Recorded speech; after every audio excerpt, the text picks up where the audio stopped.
Long TSA lines? Skippable. Cramped middle seats? Totally avoidable. That free airplane coffee that turns your stomach? Yeah, there's a better way. This isn't your typical travel tips video.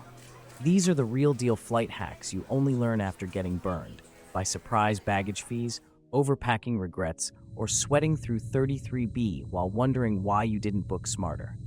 Over the next few minutes, I'm going to show you how to breeze through security, board smarter, sit comfier, eat better, sleep better, and walk off the plane like a pro, not a survivor. If you've got a flight coming up, this is everything you didn't know you needed to know.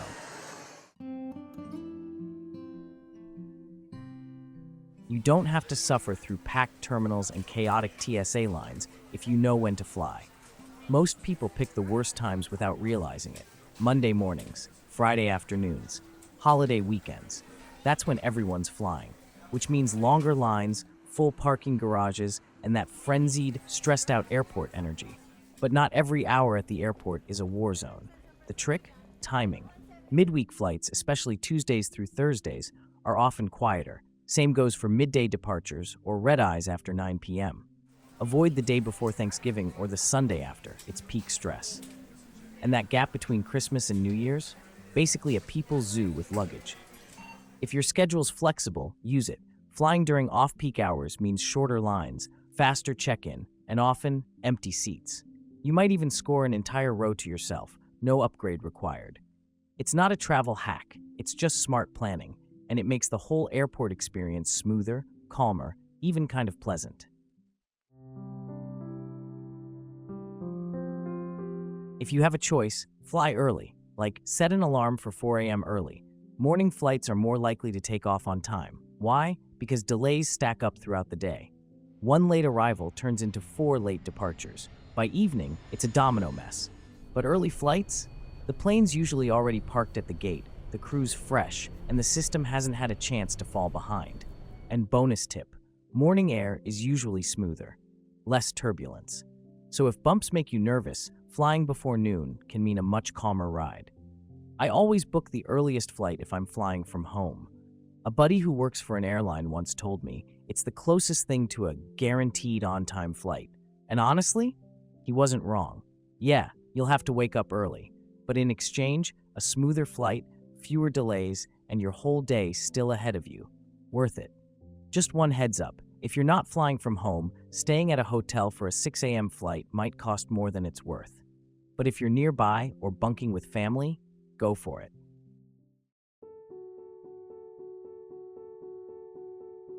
Want to avoid last-minute chaos at the airport? Start with your phone. Download your airline's app before you even think about packing. It's not just for checking your gate. It gives you real-time alerts about delays, cancellations, and gate changes, sometimes before the airport monitors do.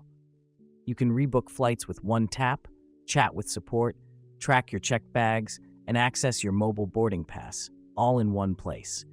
I've seen people miss flights because they didn't know the gate changed. I just got a ping and strolled over. No drama. Best part? It's free and takes 2 minutes to set up. So before you call that Uber, open the App Store, download the app, log in, and turn on notifications. Your future self will thank you. Waiting until you're at the airport to check in? That's like joining a race after the gun goes off. Check-in usually opens 24 to 48 hours before departure, and doing it early gives you a real advantage, not just in seat selection, but in making sure you actually keep that seat. Because here's what airlines won't say out loud. When a flight's oversold, the last people to check in are usually the first to get bumped.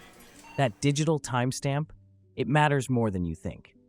Early check-in also gives you time to spot and fix issues, like a misspelled name or missing seat, while you're still at home in your pajamas, not panicking at the check-in counter.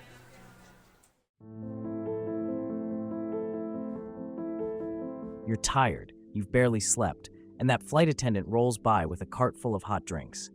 Coffee sounds like the perfect fix. But maybe not. Here's the deal. The water used for coffee and tea on most planes comes from onboard holding tanks. And those tanks? They're rarely cleaned as thoroughly or as often as you'd expect. Multiple studies have found bacteria like E. coli and staph living in those water lines. Yep, the same ones used to brew your in-flight latte. Many flight attendants won't even drink the coffee they serve.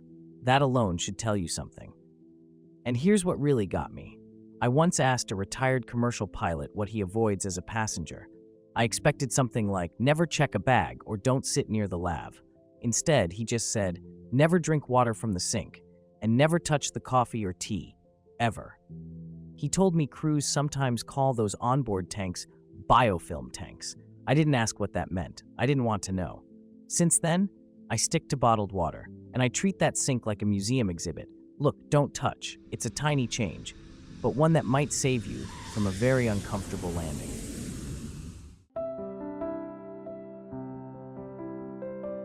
You're finally seated. Boarding's almost done. The doors are closing, and someone stands up to use the bathroom. Seems harmless, right? But here's what actually happens. The crew has to report it. The pilot has to stop the plane. And if that delay makes the flight miss its takeoff slot, you're stuck. And get this, if the plane misses its turn, it can sit on the runway for 30 minutes or more. All because one guy didn't plan ahead. So here's your move. Use the terminal bathroom before you board. It's bigger, cleaner, and no one's giving you side-eye while holding a roller bag behind you. A 2-minute stop can save hundreds of people from being late. It sounds perfect. Great view, a wall to lean on, and zero elbow wars. But here's what most people don't realize. Window seats get cold. At cruising altitude, the air outside drops to 70 degrees. Sure, the cabin's pressurized and heated, but that chill still seeps through the fuselage. And if you're sitting right next to it, you'll feel it. In summer, you might not notice right away. But give it a few hours, and suddenly your feet are freezing, your hands go numb, and that cute airport outfit feels like a tactical error. And here's something no one tells you. That low-key cold can mess with your energy. Jet lag, that groggy, worn-down feeling mid-flight, sometimes it's not the air, it's your seat. So bring a light jacket or wrap. Doesn't have to be bulky, just enough to keep your core warm. And if you forgot, ask for a blanket. They're not fancy, but they help. Window seats still rocks. Just don't let the chill sneak up on you. If you white-knuckle your armrest every time the plane starts to wobble, you're not alone. Even seasoned travelers tense up when turbulence hits. But here's something most passengers don't realize. Where you sit makes a huge difference. The smoothest ride on the plane, right over the wings. That's the plane's center of gravity. When turbulence hits, the front and back bounce more, like the ends of a seesaw, while the middle stays steadier. Flight attendants know this. That's why they often choose seats near the wings when they're off duty. Less bouncing, less stress, and yes, less spilled coffee. So next time you book, don't just pick any old window or aisle. Aim for the middle of the cabin. Your nerves and your ginger ale will thank you.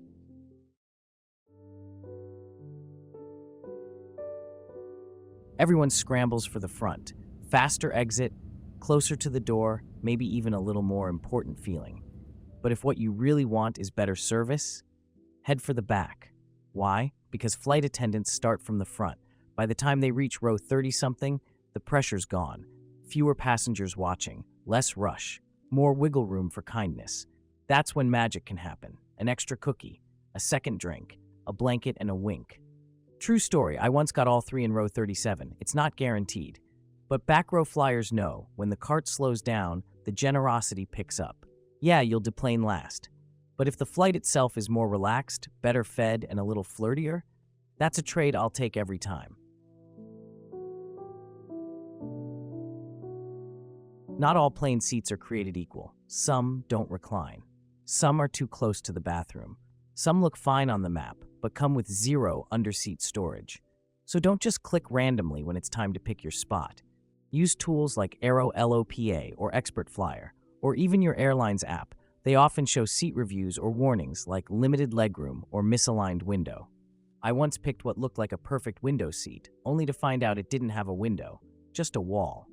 Great for naps, terrible for vibes. With one quick search, you'll know exactly what you're getting. And that small effort, it can make hours in the air way more pleasant.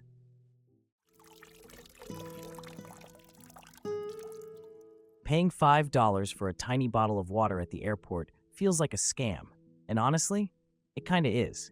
You can't bring a full bottle through TSA, but you can bring an empty one.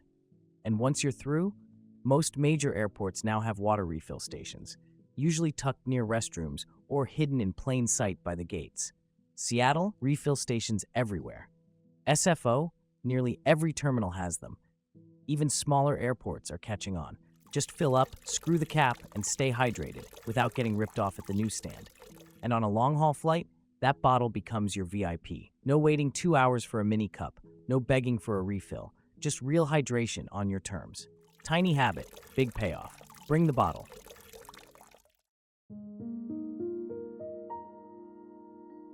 Most people think the airplane bathroom is the grossest spot on board, but the real germ hotspots, they're right in front of you.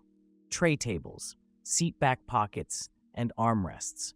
Think about it. Tray tables get used for meals, laptops, dirty diapers, you name it. Seat back pockets? Stuffed with used tissues, wrappers, and who knows what from the last 5 flights. And unlike bathrooms, these spots don't always get wiped down between flights. So pack a small pack of disinfecting wipes. Give your tray a quick clean before eating. Keep your stuff in your bag, not the seat pocket. And never, seriously never, rest your sandwich directly on the tray. You're on an international flight. The crew hands out immigration forms, and that's when the scavenger hunt begins. You're asking strangers for pens. The guy next to you is halfway through his crossword. The flight attendant's busy. And now you're last in line at customs because you couldn't fill out your form fast enough. All of this because you didn't bring a pen. It's such a tiny item, but it saves you hassle, awkwardness, and time. Keep one in your personal item. You'll use it more than you think.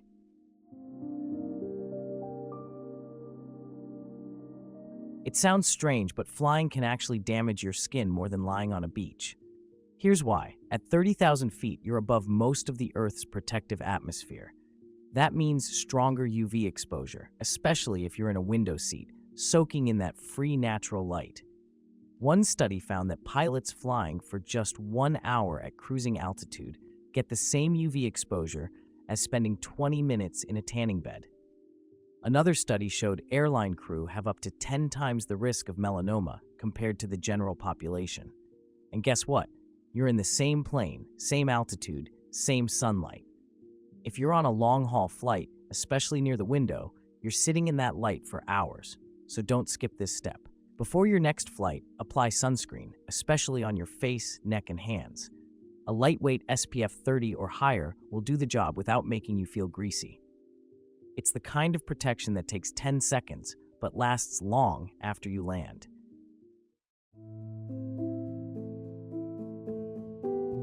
Most airlines let you fly with an infant on your lap. It saves money, seems convenient, and it's totally allowed. But here's what most parents don't realize. In a sudden stop or emergency, your arms aren't strong enough to hold on. Pilots and safety experts have warned for years. During turbulence or impact, a lap child can be thrown from a parent's arms. It turns your baby into a projectile. That sounds harsh, but it's the reality. The FAA recommends using an approved car seat for infants during flights. It secures your child the same way a seatbelt secures you. It's safer, more stable, and gives both of you a better chance in case something goes wrong. Yes, it means paying for an extra seat. But if you wouldn't drive without buckling your baby in, why fly without it?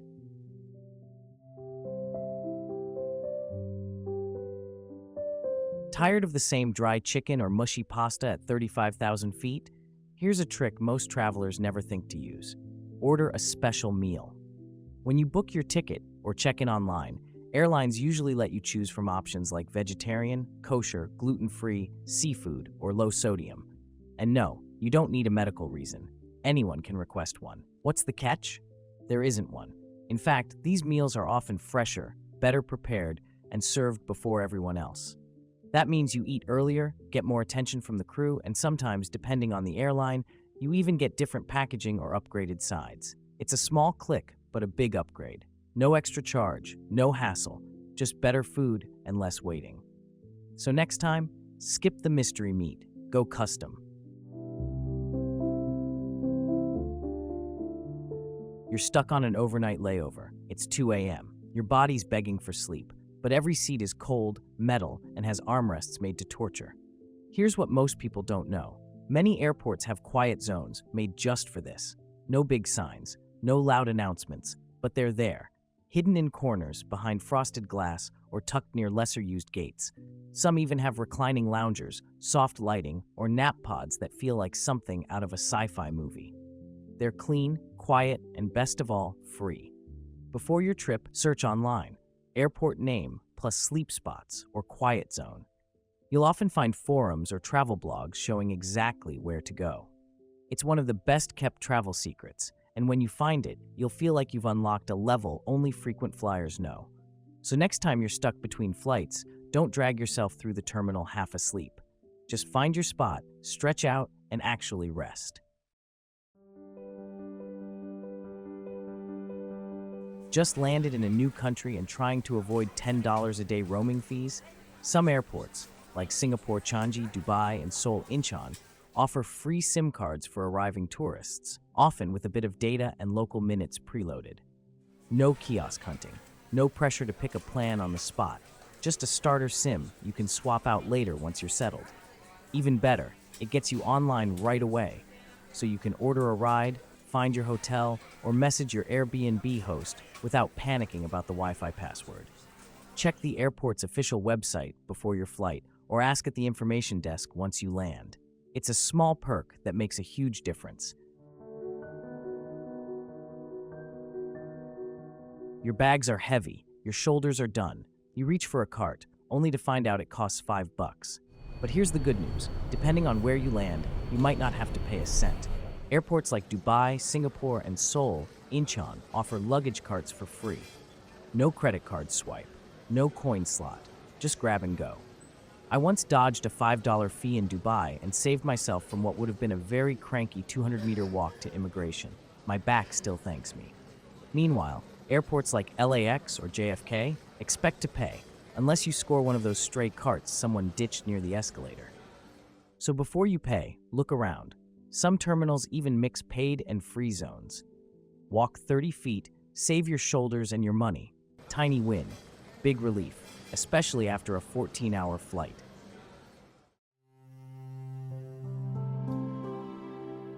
You've just landed in a foreign country. You're tired, maybe a little overwhelmed, and suddenly faced with a $60 taxi quote.